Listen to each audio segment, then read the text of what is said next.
It's December 4th, 2003.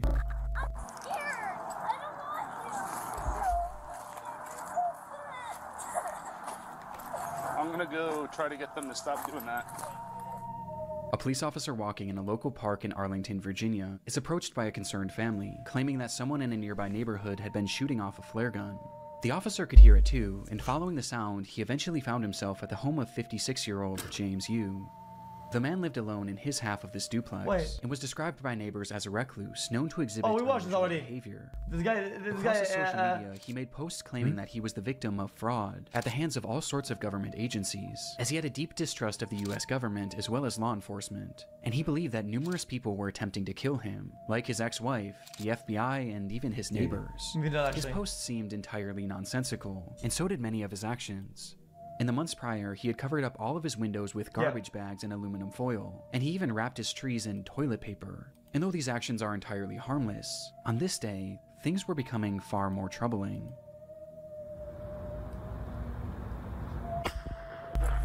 When police arrived at his home, Yu would be seen firing his flare gun out of his window and into the air, over and over again, and despite repeated attempts to get him to stop, Arlington County Police! Stop shooting the flares! Mr. Yu!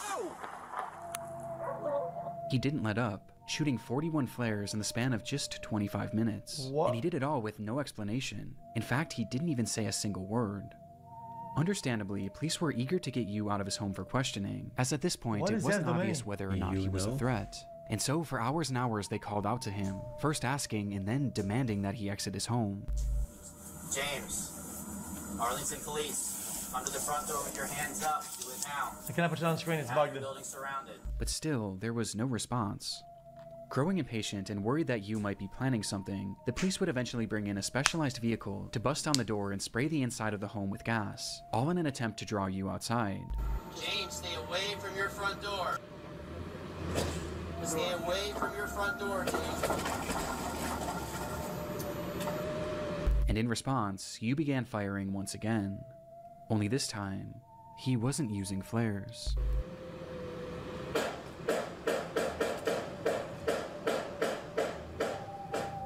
And instead, he was now yielding an actual gun. Thankfully, none of these shots connected, but with the situation becoming increasingly dangerous, the officers decided to fall back, as they carefully came up with a new plan for apprehending Yu, though whatever they had been planning would never come to fruition.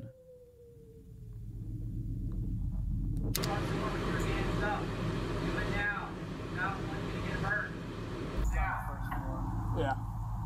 Fuck it, put a bunch of smokes in there. Put a bunch of tear gas.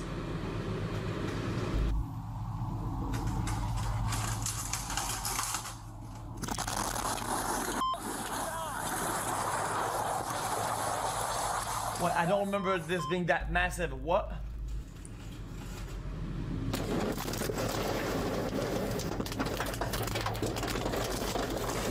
Whoa!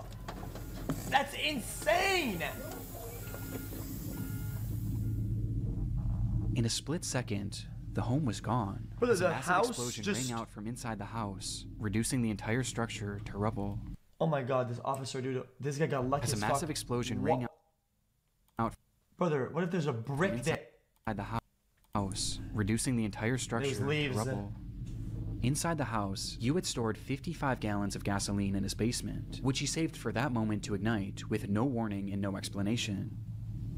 Based on the footage, it's been theorized that Yu's actions were an attempt to lure police into his home so that he could then set off this explosion and take them all out along with his neighbors, as he genuinely believed that both parties were conspiring to kill him. Though somehow, when the smoke cleared, no civilians or police officers had so much as been injured. All that was found in the rubble was the remnants of a single body. Though for a moment, this wasn't the end of James Yu's story. Gallons, that's insane. Before that body could be identified, reports across social media began emerging showing that James Yu was somehow still alive. What? After the blast, comments were being made on what appeared to be Yu's YouTube channel, where he stated that this whole thing was a cover-up and that he wasn't even inside the home when the standoff started, which, looking back, we never actually see him, and we also never hear his voice. Okay, no, there's no Numerous way. posts pointing out this development would go viral and cause mass confusion about the story, which was only heightened when it was revealed that the body inside that building was in fact James Yu. Though in the end, it wasn't really as mysterious as some originally thought. As it turns out, the post showing these comments failed to realize that this wasn't actually Yu's account, and instead it had a completely different username, with the account likely having been created as nothing more than a hoax. Classic. To this day, though, there are some that still believe that this was all some sort of massive cover-up. But in reality, it just seems that this was the result of a man gripped by crippling paranoia and loneliness, with it all coming to a head in what has gone on to become one of YouTube's darkest videos. Behind you.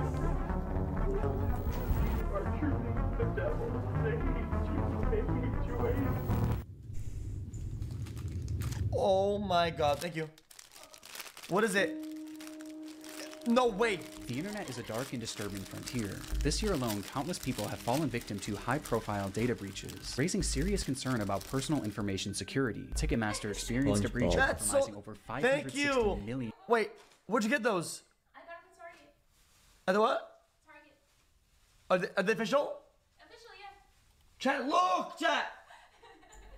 Look, SpongeBob. Chat, these are insane. These are insane. Chat, I always get the SpongeBob's, no. like, they don't have them in boxes. So I buy the singles off of the store. But she got them off of Target. Chat, look. Look, SpongeBob. Of their customer record. Oh, yo, it's the same taste. It's the same? Yeah, it's probably like they probably like redid the same product, but for like more broad consumers, I would assume. It's for little, it's the like little version. Yeah. Yeah. It's the same ingredients. Yeah? But most alarming Thank you. You're welcome. Have fun. Bye. Bye. of all, the National Public Data announced that they too had suffered a breach, where a staggering 2.9 billion records were leaked, potentially impacting every single American. And these leaks included critical personal information, such as full names, addresses, dates of birth, phone numbers, and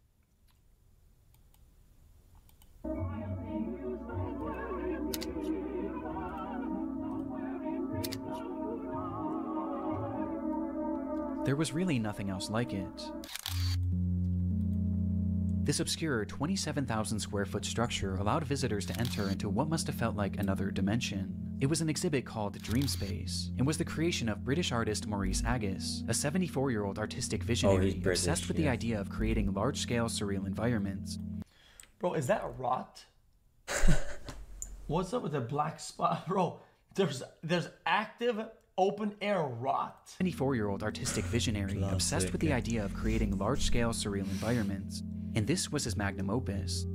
The structure was inflatable, akin to a massive bounce house, and once inside, guests were confronted with a labyrinth of brightly colored walls and cells, twisting and turning into some sort of surreal maze that patrons were told to lose themselves in. This piece of art premiered back in 2004, and due to its inflatability, it was actually built to travel, making stops in major cities in the UK, before it was eventually set up at Riverside Park in Durham on the 22nd of June, 2006. The very next day, 68-year-old Elizabeth Collins would visit the area with her husband and her daughter, as well as her 14-year-old grandson. And spotting this unusual structure in the distance, Elizabeth's grandson insisted on checking it out, excitedly taking off his shoes and running inside. And while the rest of the group was more apprehensive about entering, Elizabeth eventually decided to accompany him, leaving her husband and daughter on the outside, though not before turning back to them and joking that she was going in to find peace and serenity. Outside, Elizabeth's husband and daughter sat at a nearby table and enjoyed a cup of tea whilst conversing about the events of the week, only for the man to turn his head and notice that Dream Space was slightly moving, to which he excitedly said, "Oh, it's a ride, I wish I had gone on it." The daughter then turned her head to see the structure as it began to rise up off the ground, to which she chillingly responded, "Off the ground?" Ride.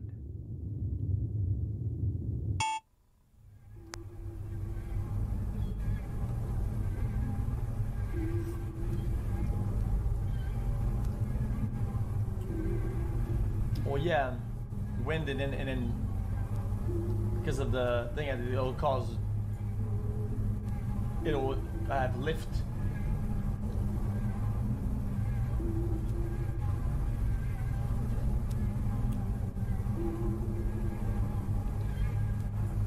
Whoa, what the? That doesn't even make any sense. What?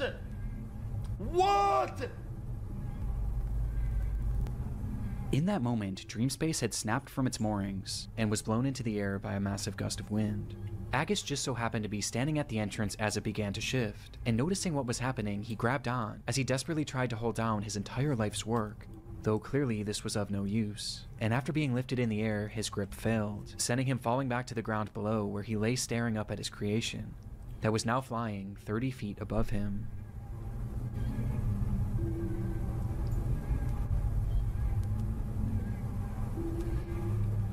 So it's not anchored to the ground?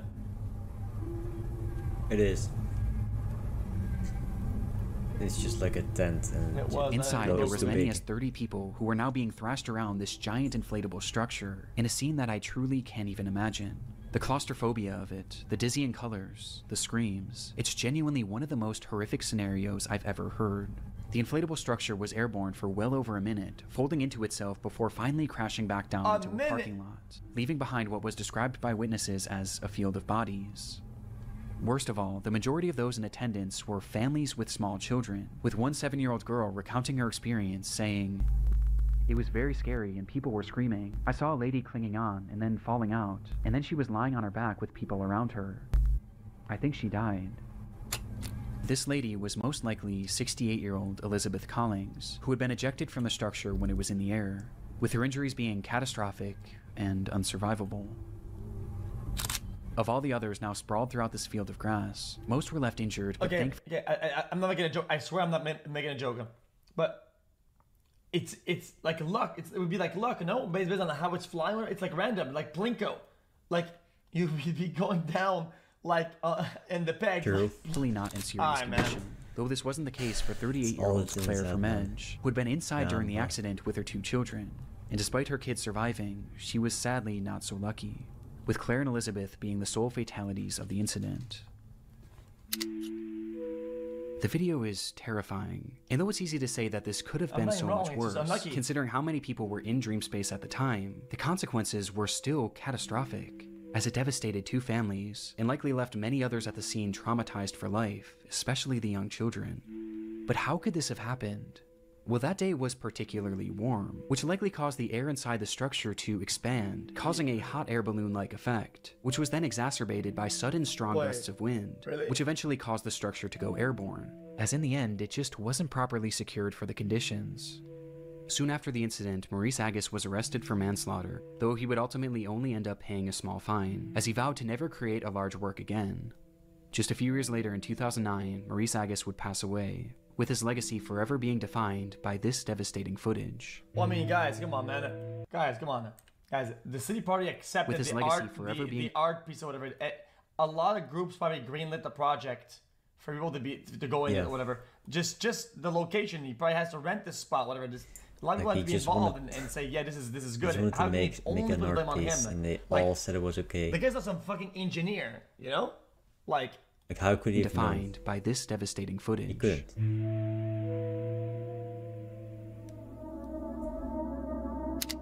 Happy birthday to you. Happy birthday to you. Happy birthday, Serena. I can't put overlays. On October 2nd, 2006, police entered the home of 31-year-old Elaine Campioni, where inside they found the woman speaking incoherently.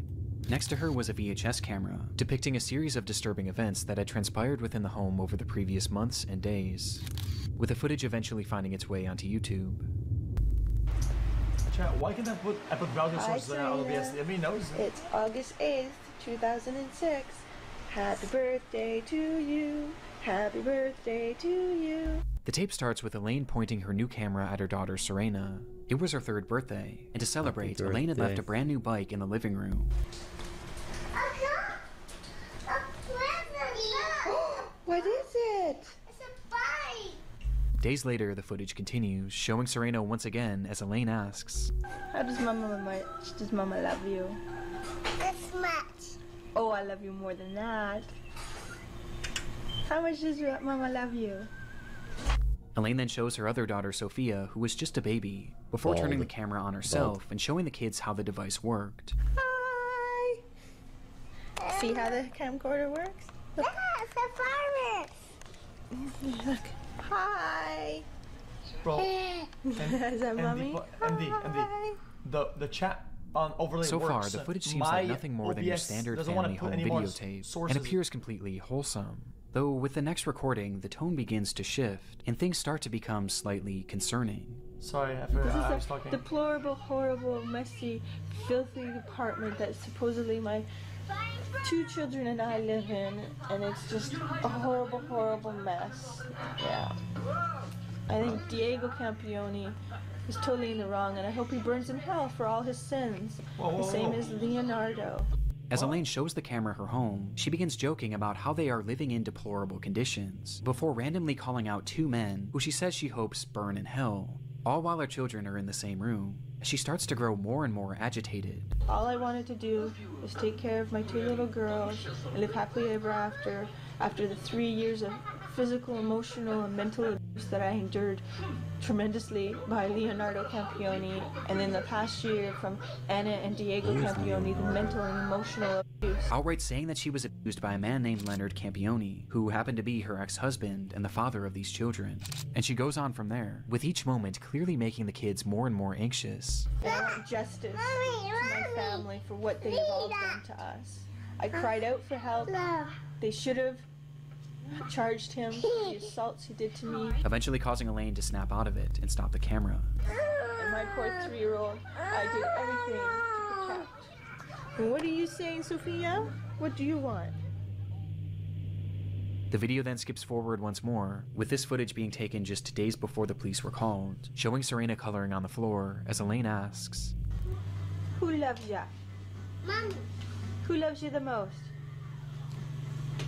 That much? Oh, I think I love you more than that." The scene that unfolds next was recorded on that very same night, just hours later.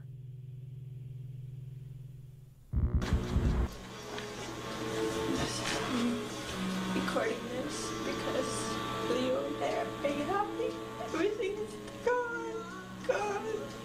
You wouldn't give peace. You wouldn't tell the truth. You didn't care about our babies. You didn't care about me. You care about yourself. Oh, she killed him, right? The second bitch. All you did was hurt us.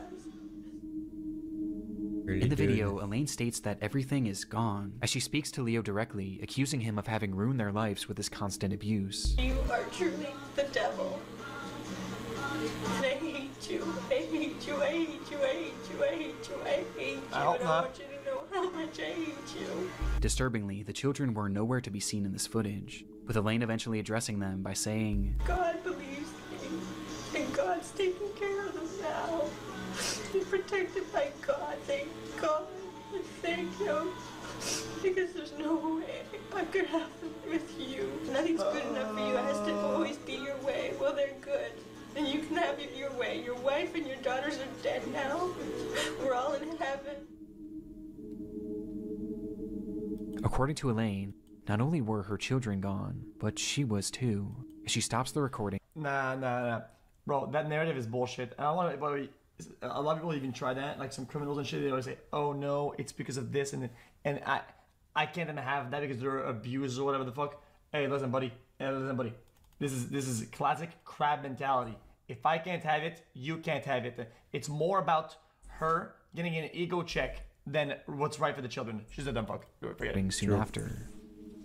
Despite saying this, the camera would actually start up one more time, where Elaine describes how she was still alive, despite having attempted to OD, which prompted her to call the police.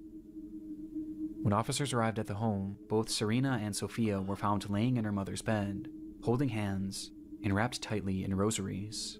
Neither of them were alive. 2 nights prior, and directly before filming this message, Elaine had brought them both into the bathroom, as it was time for their nightly baths. And once in the tub, she told them to play a game, one where they would place their heads beneath the water and blow out bubbles. When they did this, Elaine held their heads down, and she didn't let go until she was certain they were gone.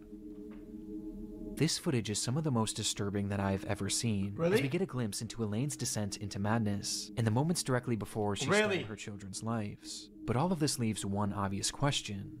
Why?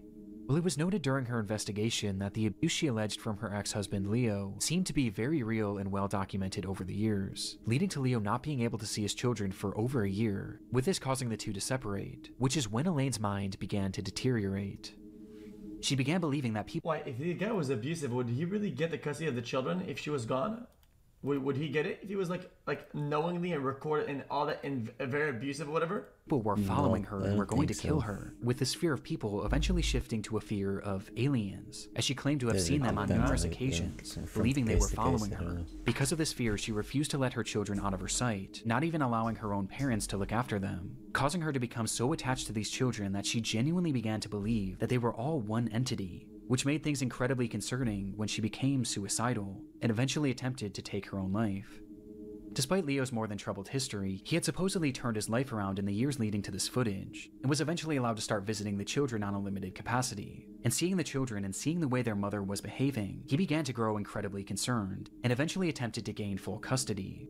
And it was this bitter custody battle that seemed to be the ultimate factor that led to Elaine ending the lives of her children. God's taking care of them now. He's protected by God, thank God.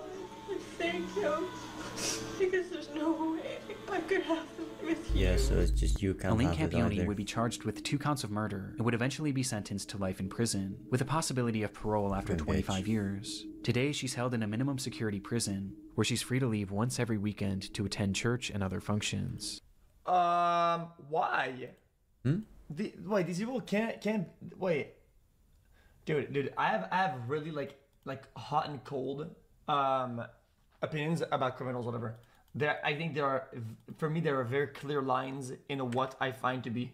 Hey, say whatever you want. I don't give a fuck about this. I don't give a fuck about your opinion. If my opinion is bad, I don't give a fuck.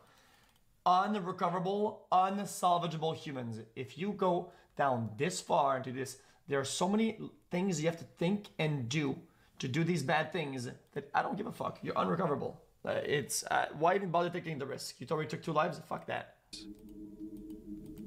Put him in the fucking sandpaper room. That's it. I don't give a fuck. Can't you just have a church in the prison? Have someone like a priest visits every day. On April 18th, 2010, a 39-year-old man named Gavin Collins was released from the HMP Ranby prison in the UK. His freedom would last less than 24 hours, as the very next day he suffered a severe mental breakdown, the result of which was captured partially across several video recordings that later appeared on YouTube. This is the story of his rampage. It began at approximately 9 a.m. in the city of Nottinghamshire when Gavin left his home. As he walked down the sidewalk, those in the area reported him acting strangely, muttering to himself that he was Jesus and that he was invincible. Without warning, he then turned his attention to a random home, which he forcefully entered, stole a man's car keys, and took his vehicle, taking off with no apparent destination. Inside the car, the owner just so happened to have 2 cameras, one being a standard dash cam and the other facing inside the vehicle, giving us a look at Gavin and his apparent mental state. He's locked in. This is me. Jesus Christ! I'll shut you up with the eyesight I've got. Hey, don't need this. Come on, let's go, bro. So, get rid of all the crap pairs. Let's go! Let's go! Just at a glance, it's obvious that Gavin is completely unhinged. For some reason, he was utterly filled with rage, ripping off the rearview mirror and yelling obscenities and incomprehensible threats at no one in particular. I'm enraged! I'm Jesus! I'm descendant of God! And you love me out! Watch this! You. And most concerning of all is the speed in which he's traveling, as he starts driving faster and faster, swerving in and out of cars as he passes through busy residential areas, as he reaches speeds that have been estimated to be anywhere from 85 miles an hour to well over 120. Bro, this guy's zooming. Look at the side of the road. And stronger by the second. But no, bro, he's actually going way faster than that.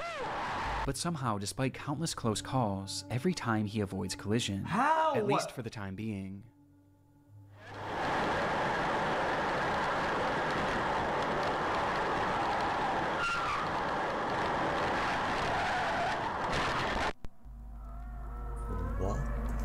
In an instant, Gavin smashes the vehicle into a brick home at full speed, with the impact being devastating. And yet somehow, through the destruction, Gavin was not only still alive, but completely unharmed, and also completely unfazed. He pulled himself from the wreckage and immediately turned his attention to a woman driving nearby, and within moments he had forced his way into the vehicle, and was behind the wheel once again, continuing— Whoa! Dude, what? Crackhead strength, chat. I'm telling you, chat. Guys. There's only one thing stronger than dad's strength. I'm telling you that crackhead strength is something that is completely unfazed. You don't he pulled fuck with himself that. From the wreckage and immediately turned his attention to a woman driving nearby. And within moments, he had forced his way into the vehicle and was behind the wheel once again, continuing this deranged driving spree until once again he crashed. And much like the initial collision, he survived, walking away unscathed before turning his attention to another random home. In pursuit of stealing his third vehicle, he grabbed a nearby concrete slab and began to smash through the home's doors, bloodying his hand in the process, before eventually making entry. Inside were a mother and her 2 children, one of which was 5 years old, and the other wasn't even a year. Gavin approached the terrified family, yelling and demanding that the mother give up her car keys, telling her that he was Jesus and that, "Because I am Jesus, I will kill you if you don't give me the keys." And without hesitation, she did as he said. Good. Gavin then went to each member of the family, and with his injured hand, he drew crosses on their forehead, out of his own blood, before taking off with his third stolen car. What? But, hey, at least. Once again, Gavin was driving manically, though this time he was even more reckless, crashing into a brick wall and then a cop car, before setting his sights on a pedestrian. Oh man, fucking UK cops, man, I can't, man, I can't, dude. They get rammed into twice and they're just fucking standing there with the lights on in their fucking, in their Playmobil car, like, man, I can't, man. Before setting his sights on a pedestrian.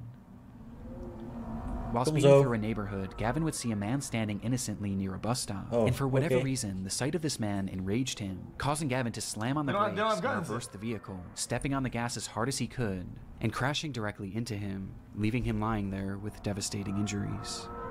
Gavin quickly exited the vehicle and found the man lying motionless on the ground, prompting him to shout, "I've killed him. I've killed the devil."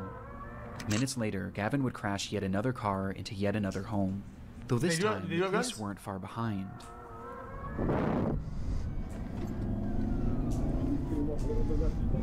Bro, you're not gonna make that jump, motherfucker. What is this guy doing? What is he?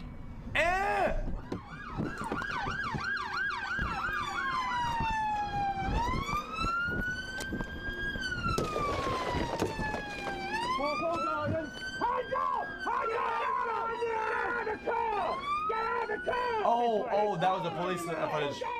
I'll get him out. Oh no! Do not move! Do not move! Tase him in the head already, holy shit. Finally bringing his disturbed driving spree to an end. The man that Gavin had struck was 87-year-old. This is fucking disturbing. I'm gonna do that, like, dude, I don't know how you could do it, man. I'll get him out. Dude, 3 non-lethals out? Dude, come on. Really, dude? Really? It's UK. Finally bringing his disturbed driving spree to an end. The man that Gavin had struck was 87-year-old Terry Radford, a retired teacher whose injuries were catastrophic, with the man passing away soon after. According to his family, Terry was an incredible grandfather, father, and son. Really, man? The footage is genuinely horrifying, but what's most shocking of all is the fact that any of this was even allowed to happen. As stated previously, this was Gavin's very first day out of prison, and based on the behavior he exhibited whilst in prison, he really should have never been released.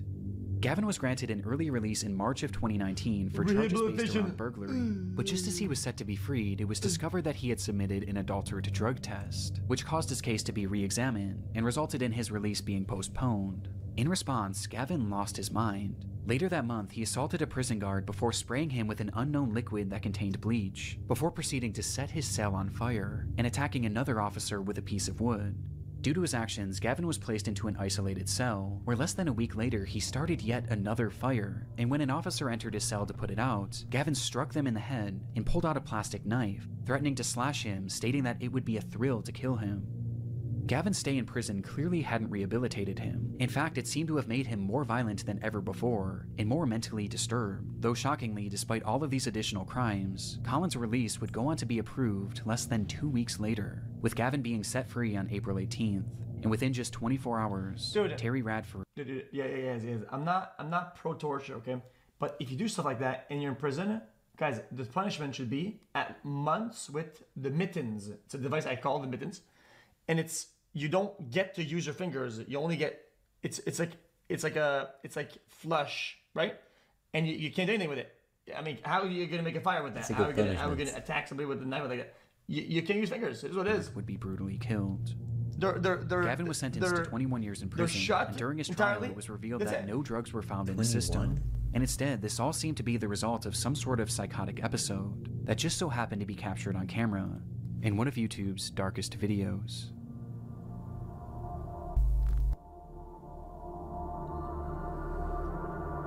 Okay.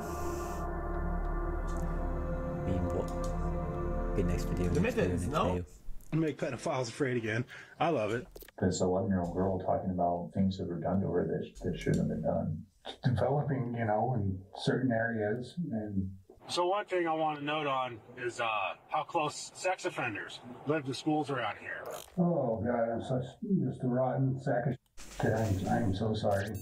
In Aberdeen, Washington, a city councilman known for his tough-on-crime stance and commitment to ridding the streets of dangerous criminals shocks the public when he's accused of committing an unthinkable and heinous crime. So, Riley, is there truth to what you're saying?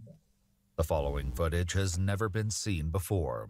Please note that this report is based on police records, and all persons charged with a crime are presumed innocent unless and until proven guilty in a court of law. Gotcha. 39-year-old Riley Carter began his campaign for city council in early 2023, promising an aggressive approach to cleaning up the city of Aberdeen.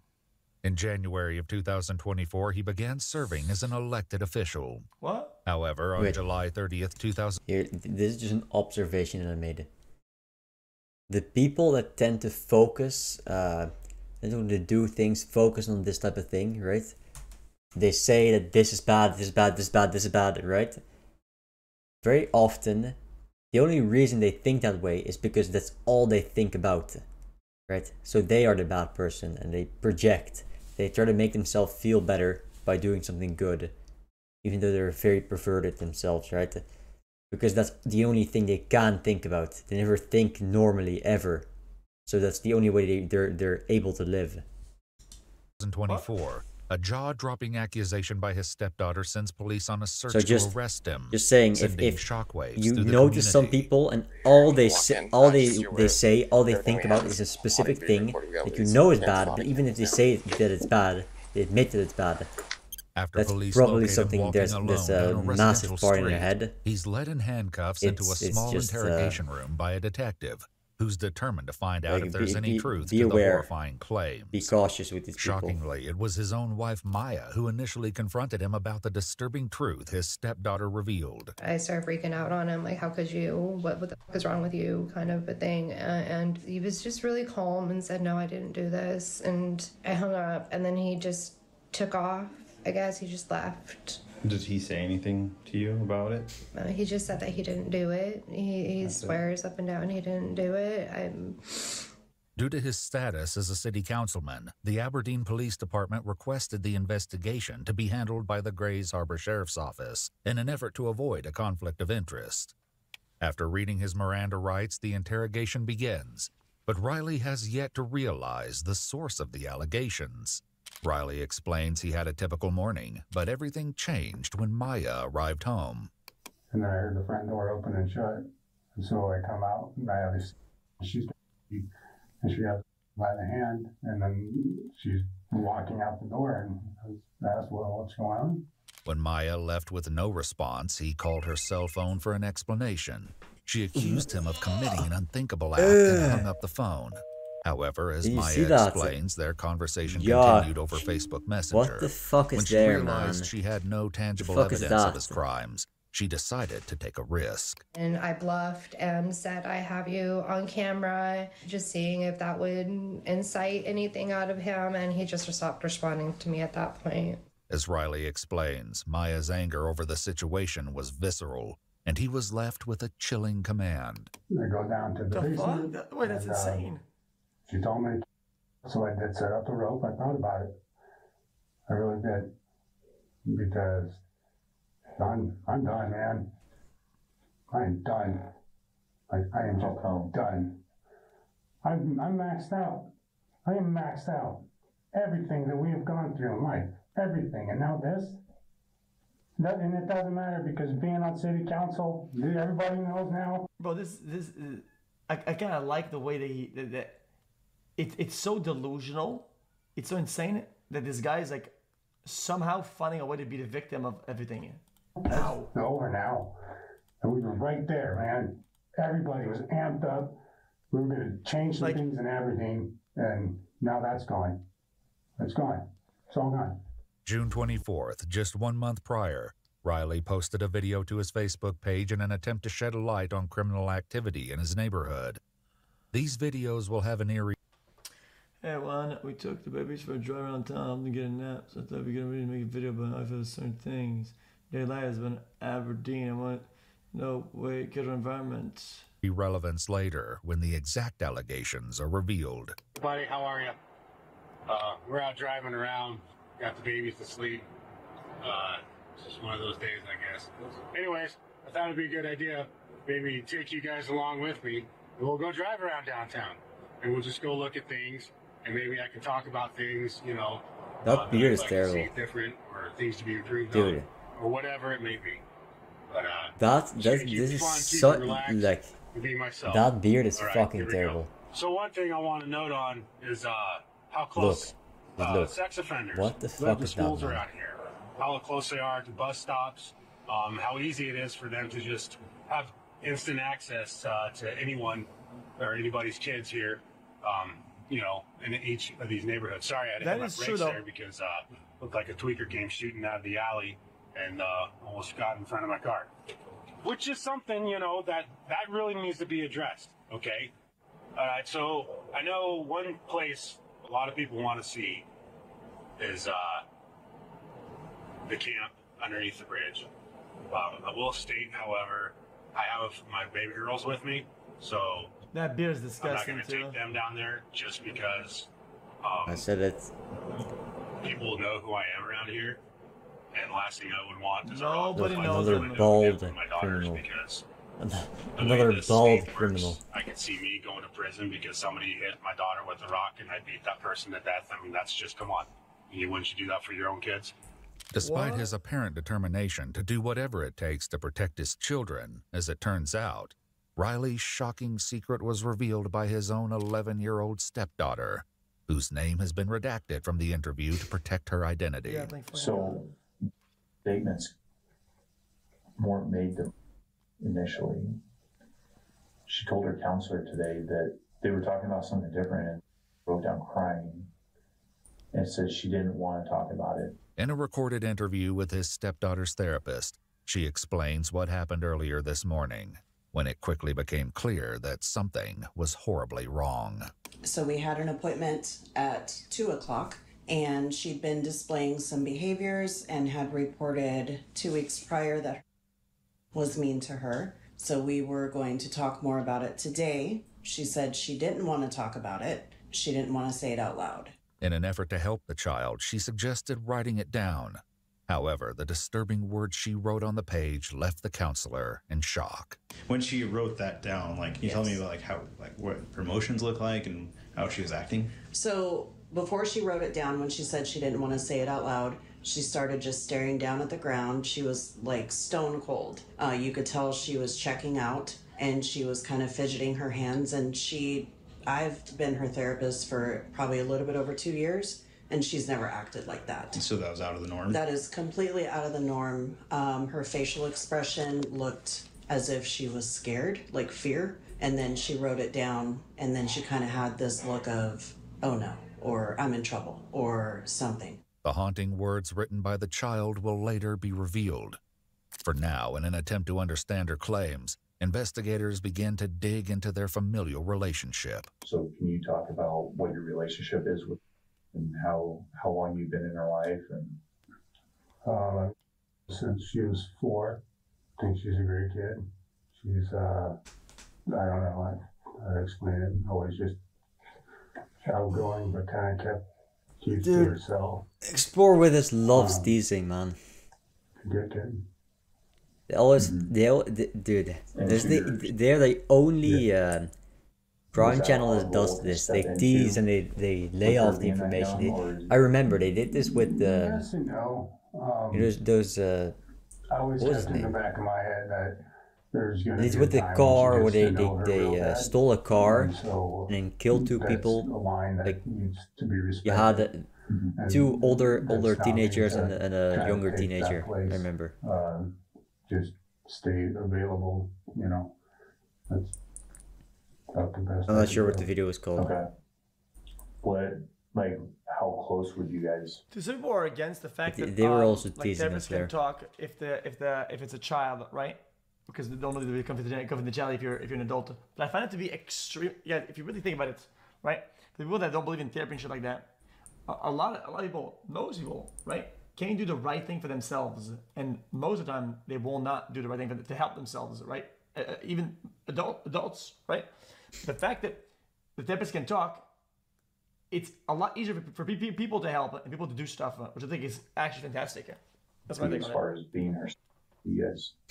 I always thought Distant or we were like close, not like super close, just like I'd say she they have legal felt authority. comfortable to always like throw fits in front of me, you know, ask for like things for her birthday or Christmas or complain or, you know, tell me about her favorite color or food or something. Mm-hmm. What kind of activities would you guys do together? Oh, I would say much aside from watching TV. And what a dad, what a stepdad, huh? That's about it. In the living room, yeah. Okay. And then, do you guys have two other kids between you? Yes, we have two, and then our son that passed away. Okay. So we have she's 5, and then she's 2. Okay. And do you feel like you have a similar relationship with all 3 kids, or do you feel like you're closer with your 2 biological kids? It's a different kind of relationship, I'd say, with my stepkids. Riley's videos reveal a pattern in which he often describes a willingness to do anything to protect his children from local crime. However, the harrowing words of his stepdaughter may suggest that the dangers were much closer to home than anyone realized. Yeah, because this is competition. I think he's just projecting. Just a rotten sack of the 2 daughters. You know, you never... The classic project, you Andy. never know love until you have a kid. You know what? That's the one thing that keeps you going. You never know pain until you hold your own dead kid. I don't really He's forming pity points Yet now. it was the bone-chilling note written by the 11-year-old girl that truly left her therapist in shock, and her mother, Maya, enraged. So she wrote it down, and what she wrote was, "He touches me and makes me uncomfortable." In April 2024, just 4 months prior to his arrest, Riley began a crowdfunding campaign to launch a non-profit aimed at catching online predators and deterring them from engaging in harmful acts against children. Hey, what up, everybody? A little bit of story time. So I live in an incredibly liberal state, Washington, yeah.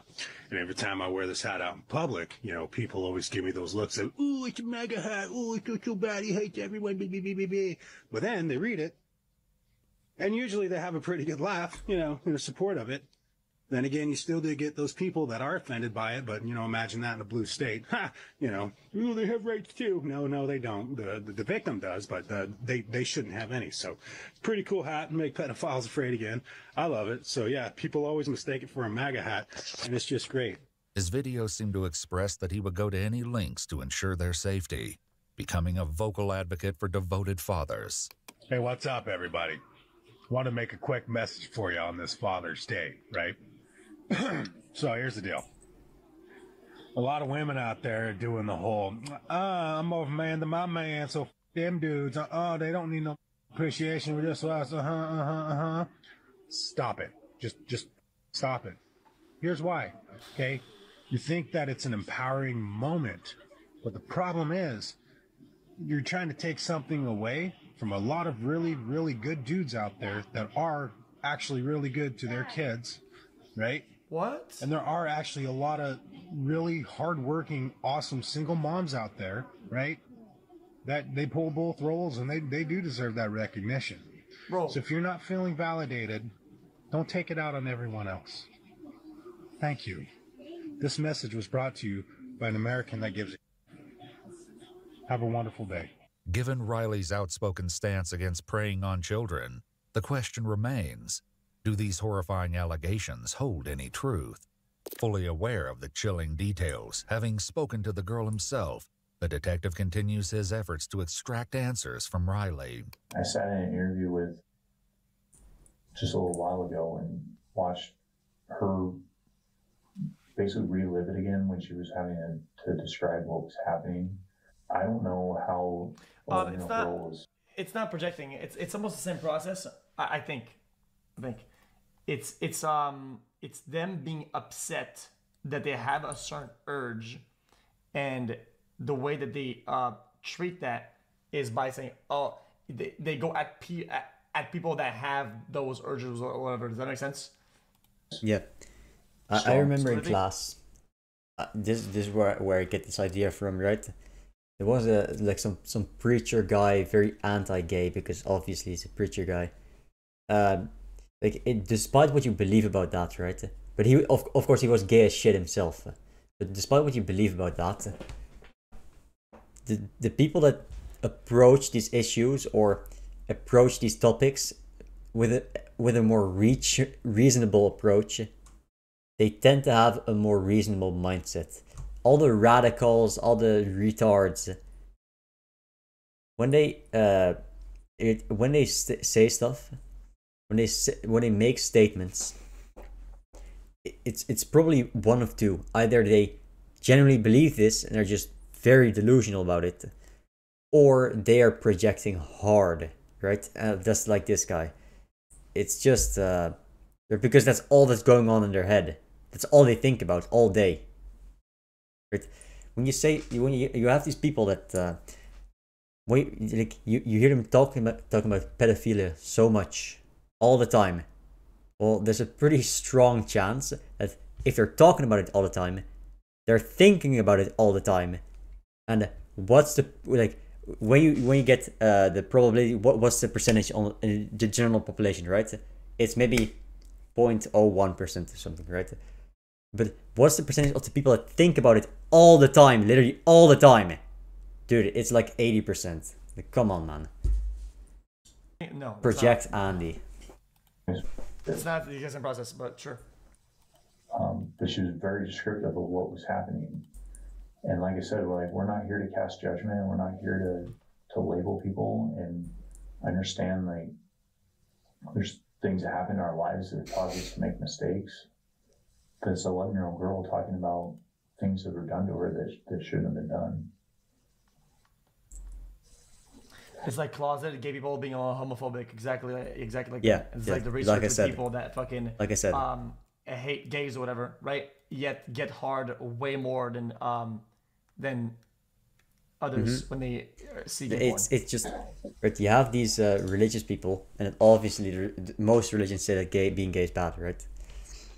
You get most if you're like a pastor, a preacher, or whatever, you're probably kind of reasonable about it. If you listen to these people and they're being somewhat reasonable about it, they're probably good. But if these people that just go hard against this, all they care about is this, and they only yap about this all the time, well, they're probably just gay as shit. They're probably really fucking gay. Like, it's just a projector. They're just projectors. Don't make me pull this video out again. I'm gonna do it. She was talking about being told to keep it a secret and not tell anybody. Homophobes marginally get way harder by sheer volume. It's not. It's just they know they're gay. They know it, but they're just disgusted by it. They're disgusted by themselves, but yet they think about it all the time, so they have to cope. That's what they're projecting. They're coping with themselves. They're not coping with the world. They're not making statements to make a point. They're just coping. They're hard coping, and that's why they're projecting. You get way harder to gay porn than heterosexual males that are not homophobes. And she was talking today about how she couldn't keep it inside no more, and she had to tell somebody. So Riley, is there truth to what? How do you know? I got you, bro. We're gonna do this again today? I got you. You're probably a closet homophobe, which is fine, I guess, but... You hide out that? Hey, I got you, dude. Oh, this is gonna fuck my... Hold on, I need to do incognito, because it's gonna cook my search history. The fuck?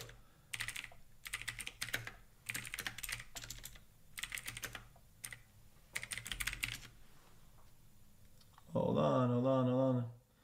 I usually have it on hold on. I'm trying to find the actual study itself. One study suggests, but an abstract on it. Well, I mean, it's tough to study that because it's going to be hard to find self. And then this might not be supported by a study. You can see how some of these things are kind of hard to study. Make homophobia in anything phobia, and make homosexual into literally anything. Also investigated the role and of homosexual this is just the whole. It's a general way because it's a general statement because people think the people that are this in general, right, are afraid or against something in general. They think about it a lot, which increases the chance of them being associated with that thing in a strong way by a lot, right? Heterosexual, male homosexual, and lesbian videotapes, and changes in penile circumference were monitored. They also completed an aggression questionnaire. Both groups exhibited increases in penile circumference to the heterosexual and female homosexual videos. Only the homophobic men showed an increase in penile erection to male homosexual stimuli.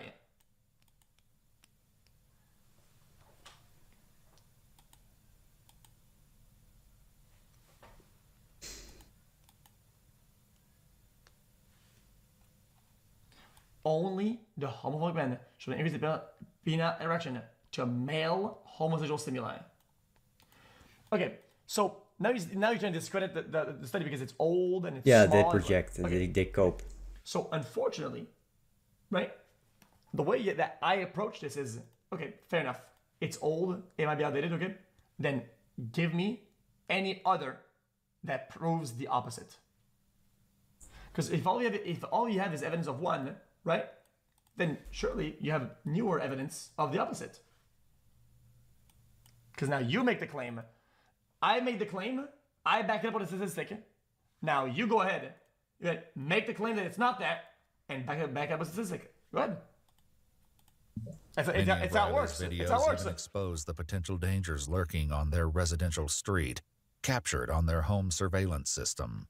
However, it's a different set of security cameras that may hold the key to unearthing the truth of the unsettling allegations against Riley. Riley, can you tell me more about the cameras? Okay. I was trying to understand what the camera situation was. I kept hearing about cameras. So what are they for? Some in every room, like the kids' rooms. And then she's got them throughout the house. And we put them on the outside of the house for security reasons. And the main reason for it is just... The main reason why chat is so upset about this is that there's a lot of closet homophobes, and they're mad that they're a group, and they feel attacked by the fact that there's a good chance that if they watch gay porn, they get hard, and they feel threatened by that, and they feel insecure, and they lash out. I'm sorry to tell you, it's what it is. They're mad at me, but they're disgusted. They are disgusted by themselves, or they don't want people to find it out, right? Mm-hmm. And when they're in the so house, they're going to go hard against it, but that just makes people even more likely to find it out. How are they set up in there? So in each kid's room, they have a camera like inside the room, and then in the hallway, wait, what? The entryway, That's just odd. There's one on this wall here. Like, come on, man. Do you have access to view those cameras? That's just weird. Okay, another undercover. Study showing female gay porn, not men, you dumbass. Alright, I do have to pull it out again. Alright, we're doing it again. No. That's just cope again.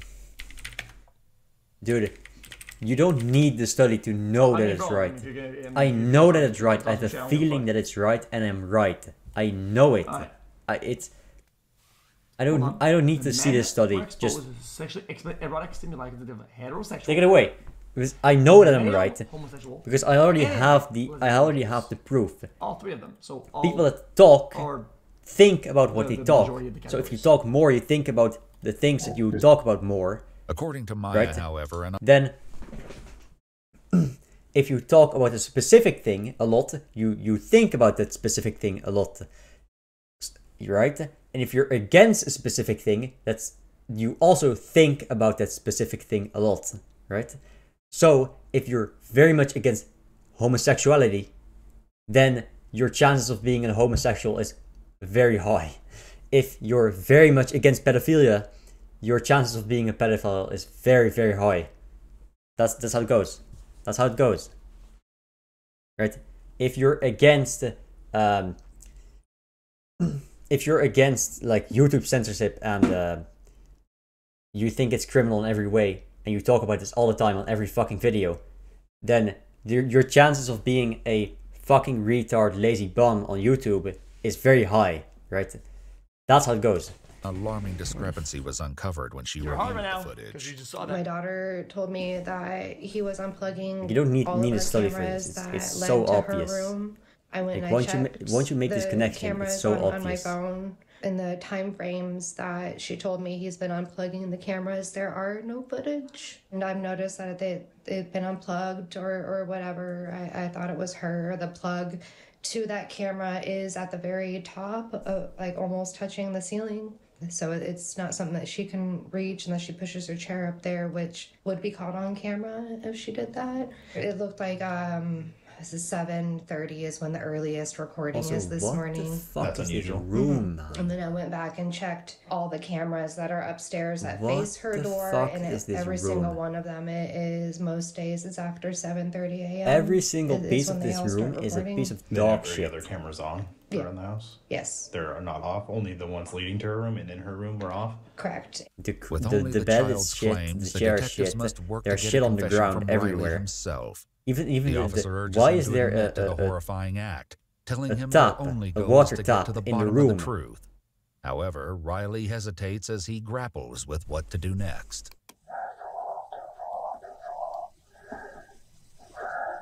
Yes. Yes, be a goddamn man, Riley. Be a man. For once in your miserable existence. No turning back.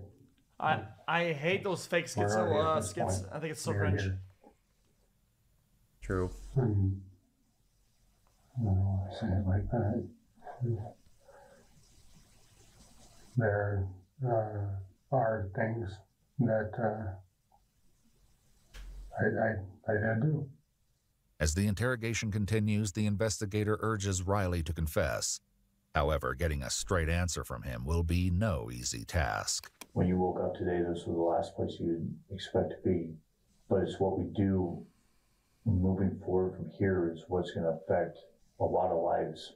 And there, like I said, there's ways to get through this. There's programs that can be offered through the court. There's things that can be offered that help you deal with the demons and all the things that you've been dealing with, the stress. There's ways to get through what happened and to help everybody move on from it. But it starts right here by being truthful, and it starts right now. It's saying that you f***ed up, because I believe what you said.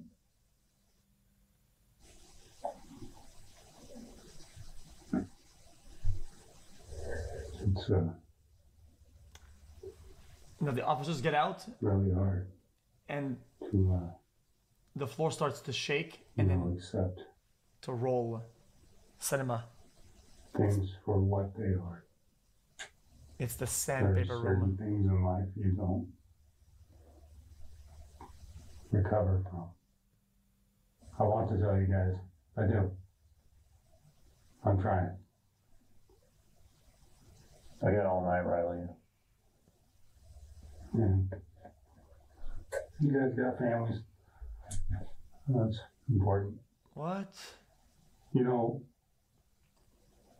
Alt. God, this just sucks. He's alting. So close. Alt. So close to accomplishing good things. Doing something great. So close to getting the drugs out of Aberdeen. So close to getting all the craziness out of the streets. So many people believe in me. And now it's over. It's gone. As Riley keeps deflecting the subject, providing little to no hints, it appears as though the detective won't rest until the truth is exposed. So if you think about bad people, like drugs are usually mostly self-inflicted. This guy's inflicting damage to people. Like, what? She said the last time it happened was this morning. This guy's the biggest target of his And she talked about how her camera gets unplugged before you come in the room, and she just pretends to sleep. But she said that and look how bald he is. It wouldn't matter if she was sleeping or awake. It would happen anyway. And so right now we're collecting, she's up at the hospital, we're collecting DNA samples.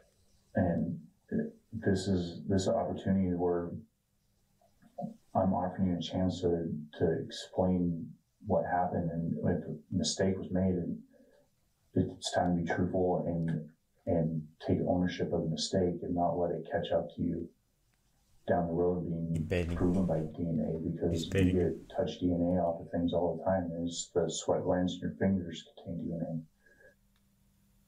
I did go out to her room this morning. I didn't touch her. I did not touch her. I went up there.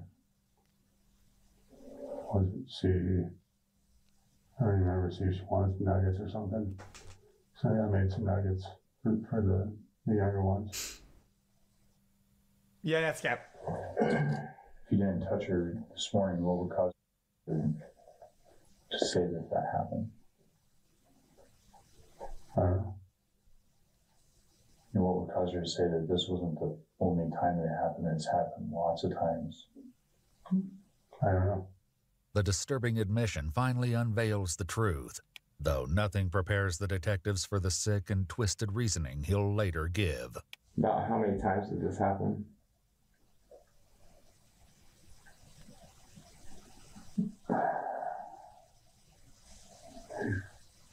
Five times maybe. Oh, that's Cap. It's just real fast. I don't know. Just a weird impulse tick. Over how long a period of time? I'd say a year. During those 5 times, would you unplug the camera when you went into her bedroom? No. What? No. It would, she would already have it unplugged. Like she would do it. She would unplug it. Oh, that's Cap. According to the child, however, the cameras were mostly unplugged by Riley himself. How did it start? Yeah, this guy's just copying. Sorry, You know what's happening? I have ADHD pretty severe, so I get that. I need to stop doing this. My mind thinking of the house. Saying like all the time. Bills. I need to stop. And just now, man. How is that all ADHD? separated. What? And I have to accept that. I mean, I was going to start my new job tomorrow. What? And I left with a piece of car. Can never get the SUV fixed. Needs a new engine.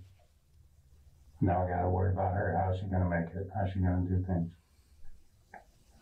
And we'll also be concerned about sleeping at night and wake up in the morning to... Yeah, I was going to do an analysis, a JCS analysis, but... Before confronting Riley with the crucial question of why he would harm his own stepdaughter, he poses a different question. His answer, however, further exposes how little Riley appears to understand the gravity of the situation. You ever talk to her about it? No. Yeah.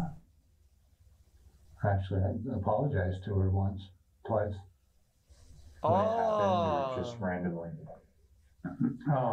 When it happened. Tell me about one of the times that you apologized. What happened? I don't know how to explain it. I told her. What was my exact words to her? That said something along the lines of, "Kid, I'm so sorry. You know, I don't even know what the hell that was about." And I apologized. And that was about it. She didn't really, think anything of it. But God, what the? Was she awake that time when you apologized? Because obviously, yeah. That's how the conversation came up. I just it was silent and, you know, good vibe in the air. It wasn't nothing weird or anything. And then he just said, hey, you know, I did that. I'm really sorry. Here's another odd take. If actual pedos like that, right? People that actually have committed and done shit like that, right? Like convicted and shit like that. Whenever they get out of jail or whatnot and they get introduced back into society, why put all the limits that are invisible to other people and whatever? They should have, if they go outside, they should be obligated to wear like a jacket, almost like the ones people wear when they do construction, reflective jacket, right? And it designates only that you're a pedophile. It is what it is, right? Like a fluorescent or whatever, right? And it glows a certain different color, and the children know. It should stay away, yo. Sorry. So I don't know. I don't understand what was that about. And then I asked her, are you okay? And she said, yeah, I'm fine. In an exclusive interview obtained only And the by helmet. Ewo, And the helmet. Maya will soon speak out, offering her advice for parents of young children. In the meantime, before facing the inevitable consequences, investigators appear determined to find an answer to a crucial question. The why is the number one question like everybody wants to know. Everybody wants to know why, and we can't prove why by... You say they would kill themselves, but people that are victim of these things kill themselves at a pretty high rate too. Yeah. I would assume because of other shit. So, I mean, how is that a problem? Because the shame, it's because of shame. Like being a pedophile is one of the most shameful things that you can be, especially in a prison. So they just kill themselves at such a high rate because they will never fit in. Are you gonna go to jail for 20, 30 years, and then you basically have to be the bullied by school bullies for 30 fucking years. Not like it's not gonna happen. They can still get therapy if they want to. They just kill themselves. Also by others, but it's not that big of a thing. You know, that's what's going on. It's mostly just so much just on my bullying, shoulders really. at all times. Bullying. Just chewing in my ear constantly. It sucks.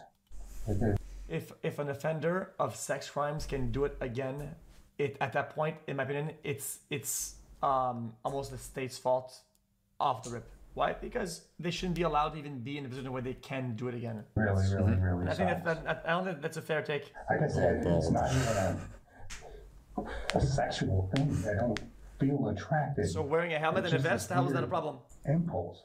I don't know. I don't know. It's so weird. God, this is just a weird conversation. Developing, you know, in certain areas, and I'm buddy. You're done. What's wrong with me? Yeah, that's just with Riley's those confession are the type of an things unsettling answer to the question of why he would have committed such a depraved act. His arrest is imminent. However, the investigator has one final heartbreaking question. If in here, would you have anything to tell her? Oh, I'm beyond sorry of all the damage this has caused her, her mom, her sisters, her brothers, the community, literally everything and everyone that is let down by this. No, come on, final alt, please. Okay, you were saying societal shame doesn't help rehabilitate it. No. It's not to rehabilitate it. It's harm prevention. To make sure that they can't do it again. It's not about shame. It's about people identifying this guy is a danger to my children. Yeah. I'm not going to put. It's why you wear the helmet and the vest. So you bully people. Sorry to recover it. I deserve whatever's coming my direction. We don't want all the people in the society. And they stand out. I hope that she can heal. They mark danger. They mark chaos. They mark harm in the society. Even if they will never do anything wrong. Best life. Still, people that are already An apology, outcasts. however, will do little to prevent the consequences that await him. You're as taking he's your led away in chances by talking to handcuffs them. and taken to Grays Harbor County Jail.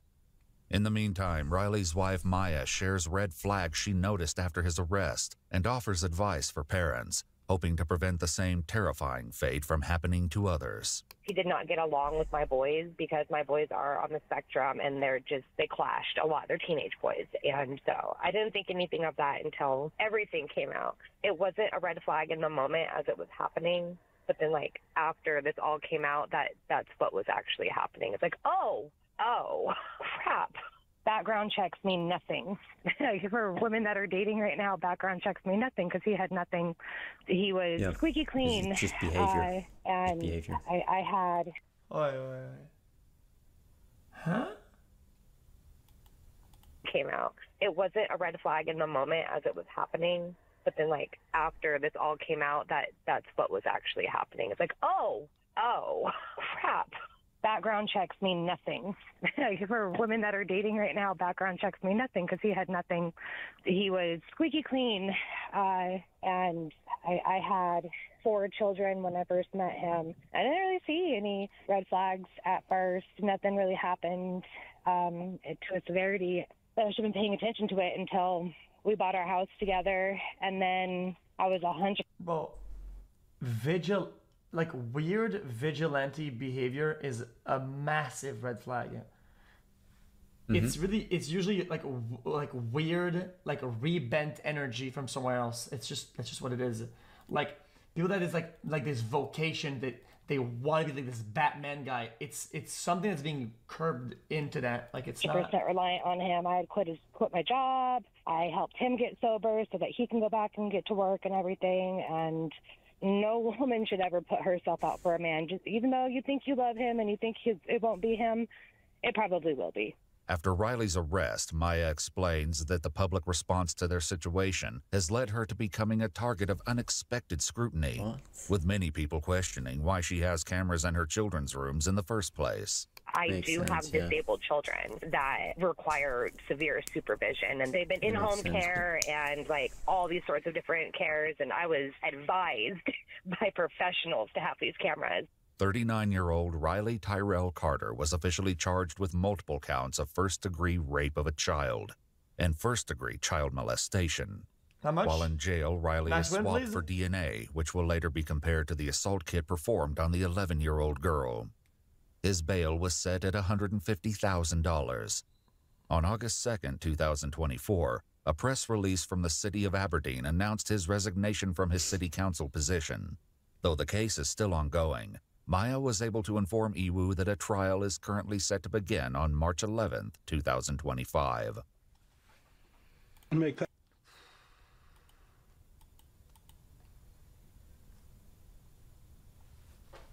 Dude, how is it not expedited?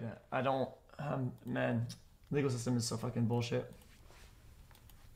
Yeah, he's still in prison, but still, I think it still offers a level of comfort to other people and some That's it.